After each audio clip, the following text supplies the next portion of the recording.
From the front line of the Ukraine to the United States now, and we are joined by Aidan Smith, Senior Advisor for Data for Progress. As always, good to have you on Weekend Edition, Aidan.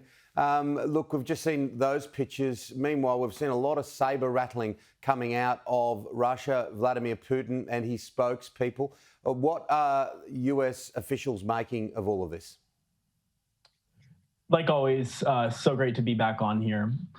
And I'd say, just to start, that, commentators generally refer to the pivot to Donbass. And what we're also seeing is, unfortunately, as with other crucial world-shattering stories, press interest begins to wane after a while. And this is absolutely tragic because the fact of the matter is, in many ways, the current devastation in Ukraine, as a matter of dynamics, is the same as it was in early March. We are seeing just unbelievable amounts of horror and tragedy and lives and civilian lives being fundamentally destroyed for the rest of, I'm just thinking out loud about the amount of just utter horror that we're seeing, and to always recognize the human toll of these conflicts. I think with regard to the West, there was a really interesting op-ed in the Wall Street Journal arguing that we should not discount the possibility of Putin breaking the so-called nuclear taboo.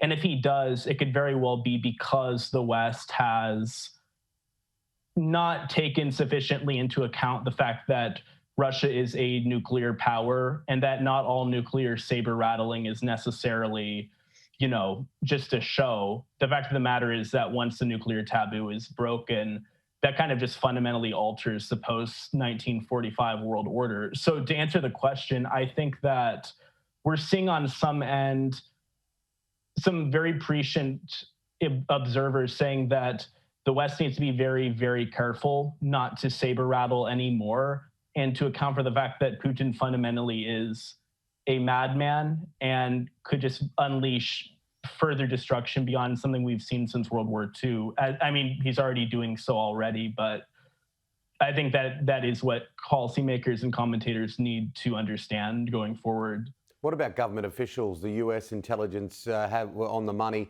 prior to the invasion of the Ukraine. President Biden got out and said this is about to happen. So they'd be very much on the money with virtually every move that's being made by Russia. There's been some outlandish things said this week via either the president of Russia or his spokespeople, particularly that comment around the UK. We've got a bomb that would blow up the UK. Now, look, it's the sort of stuff of movies. Mm-hmm.